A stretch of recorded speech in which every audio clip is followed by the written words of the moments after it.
Hi everyone, it's Jerry. I have a wild game to share with you on the white end Danill Dubov playing against Hans Niemann. They're playing an 18-game over-the-board blitz match. 2-day event, 9 games. This was game 6, played on day 1, March 7th. Time controls here are 3+2. At the end of it all, the winner, however many, for each point the winner is ahead by, you earn $2,000. And the loser of the event must undergo a lie detector test. The winner gets to ask one question during that test. So feel free to chime in what your thoughts are on that, what questions will be asked. If Niemann wins, what's he asking Dubov? Dubov wins, what's he asking Niemann? Also, I'm sure there'll be plenty of opinions on the lie detector test itself. Anyhow, as for the chess, we begin here with the English opening. Follow up e5, English, or maybe we could call this a reversed Sicilian. Interesting second move here. Bishop e7. Some delay with this knight. Why is that the case? Well, it's revealed on move 3.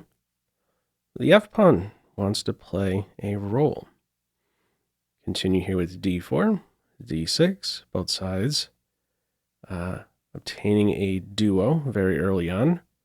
This tension remains for quite a bit. In fact, we really don't see any captures for quite some time here. This is the first moment where black could maybe consider planting a pawn in white's house, gets there with tempo. But do know in playing in this way, could easily be the case that point comes under heavy fire. Also, black would be conceding this f4 square to the knight, a couple paths into that f4 square.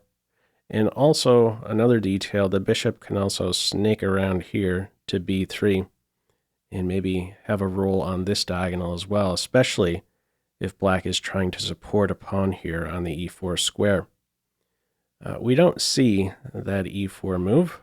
Both sides continuing to develop, remaining flexible. Not a single pawn after these first 6 moves is obstructed.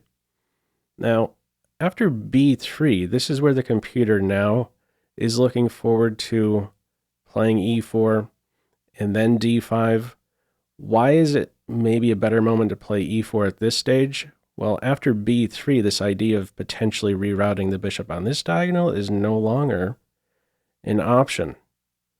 So computer actually has its eye on first playing f3 here, and only then continuing to develop.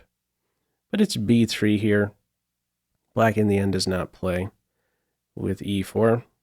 f3 played only now, especially with this c6 move in here. This might be creeping a bit closer, the idea of e4 and a quick d5 really reinforcing that point. So f3 at this moment. Let's get some more development in here. We do see a case of opposite sides castles in this game. f5 now secure after g6. In comes h4. Queen a5, a3, and queenside castles. So things are really heating up right here as soon as there's that commitment. White on the queen side, black here on the king side. Black strikes now with b5, trying to pry open a line. Now, white's reaction to this ends up being a blunder. Let me throw this position to you as a pop quiz. This is really the main takeaway. I know this is a brief game, but this is really the main takeaway, instructional moment of this point, or excuse me, of this game. What move would you play here as white? Feel free to pause the video. Okay, Dubov's reaction to this is g4. You're trying to open up a line one way or the other, the b file or the c file. I'm going to try to do similar. Maybe get the open g file from my rook. This turns out to be a blunder. Black's reaction, Niemann's reaction here is perfect, his follow-up. What would be a top move here for white? Well, one of 2 moves. Computer has its eye on b4 or the capture. Maybe in the end, it's just kind of transposing, but I'll touch on this B4 start. This is what it has its eye on.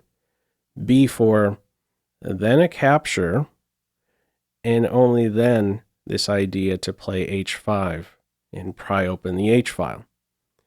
Now, in playing in this way, there's now this open C file, so I think instinctually Dubov was maybe saying to himself, you know, it's a fast time control game, maybe saying to himself, I would prefer not to have an open C file. After all, my king and queen are on there, and I could potentially be asking for problems, a rook opposite the queen and king. It turns out, you know, I kind of stared at this position right around here, and I questioned, you know, is it better to allow black to have an open B file or C file? And I came to the conclusion that it's probably better that black has an open C file. One way or another, one of these two is going to open up. Why do I think that it's white is better off if black has an open C file rather than the B file or a knight file? The king is typically most comfortable on the knight file. B1, B2, G1, G2, king's on these squares. But if the knight file is opened up, those posts for each side's king, you know, they're going to be brought into question one way or another. I know these pieces are still on the C file, but you could always shift them over. So it likes this idea. Again, B4, the capture, and then this H5 idea. You could always shift over here, and it's going to be a much more stable square for the king. How it plays out here, the knight file ends up being opened.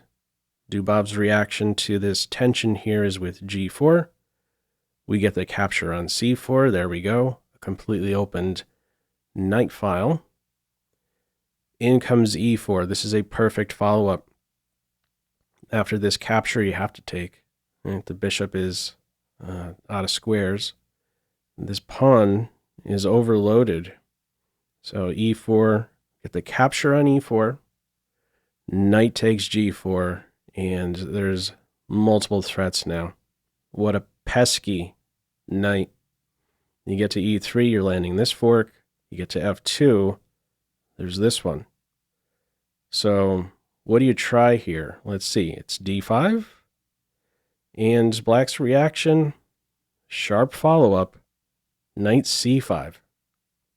Two really annoying knights now. What do you do here? White's reaction is knight D4. If you take the bishop, this is going to hurt. Knight takes E3, and now white will lose either the queen or king. If you play queen to D2, there's the fork. You're going to lose the queen. And here is the loss of a king. Knight B3 yet again. That would be a pretty finish. So there is no capture here of the bishop. It's knight D4, at least trying to tame this guy somewhat. Does cover the B3 square. Now knight takes E3, queen E2, and bishop to F6. This knight is pretty much poison. How white plays it here, he goes with E5, tries to stir up trouble. Black is in a winning position here. You'll see in the end, the graph is all over the place with this game.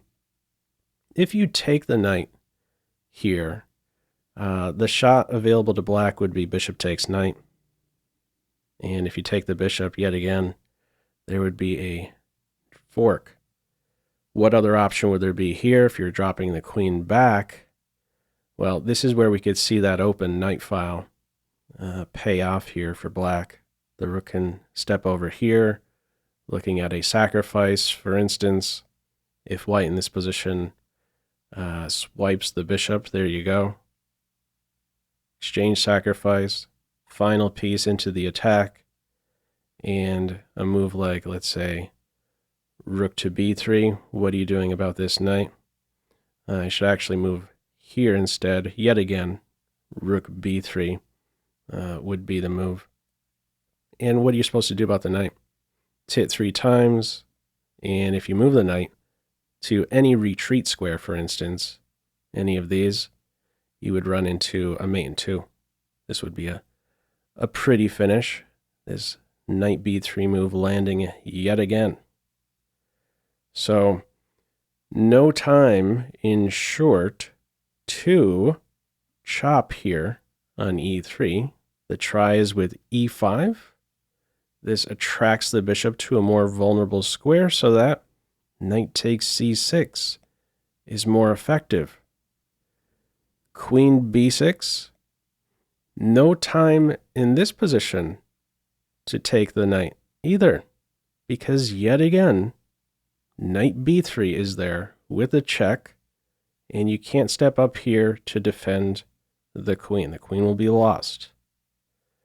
So the play here is knight takes bishop, knight takes rook. Black is still in a winning position here. Smoke clearing a bit, simplifying, trading down. And at this point, knight takes bishop is played. So this is where we see a shift in the evaluation as well. Apparently the only winning move here is to play rook b8, hammer away at that bishop, and then put the other rook on the d file.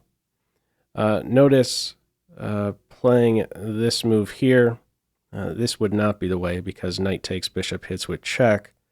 White would have knight d5 here as a save, cutting off that coordination on d3. All right, how it's played out in this one, no rook to b8, knight takes bishop, and it's back to about an even game, and now White has, at this point, weathered the storm towards his own king. The attention sort of shifts now towards the black king. This bishop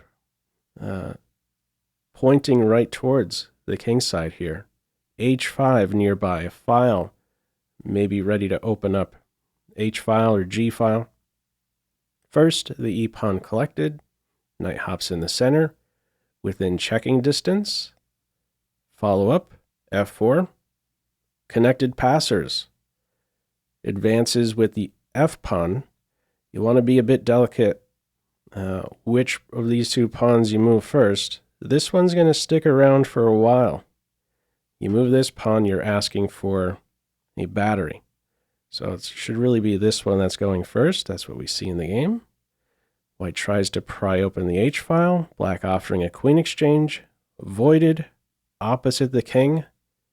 In comes g5. No open h file. So now it's really these two connected passers that should be advanced. This one again. Just stay put to tame the bishop. Follow up c5. King h8. There was a discovery nearby, so we're out of that one. And from here, instinctually, look at the clock times. We're looking at 11 seconds, 10 seconds remaining only. Rook to e1 seems very sensible. Turns out this is going to be a much more effective idea by black. f3, f2, in the end there's a prize, there's a tempo against that rook. What the computer has its eye on is some pesky knight jump to c7. And if there's, let's say, a counterpunch, for instance, rook b8, this is a window for white to now go ahead and target this unprotected e5 pawn. The rook has been kicked from its defense. We could maybe, if knight c7 was spotted, we could maybe have seen some repetition. Rook e7, knight d5, these two moves, and these two moves. But in this one, no knight jump to c7. It's rook e1. In comes f3, that's top. Knight e3. It's completely winning now for black. White's just mainly here to watch over that promotion square. A little tempo against the queen for the moment as well. You have to react to this one, though. Rook to f1, completely passive at this point. Queen e4, queen c3, increasing the pressure now. The king is there stepping over. And the follow-up now is rook to b8. This is a big blunder. What would have been a winning way, continue to advance the pawns. Look for a timely sacrifice here.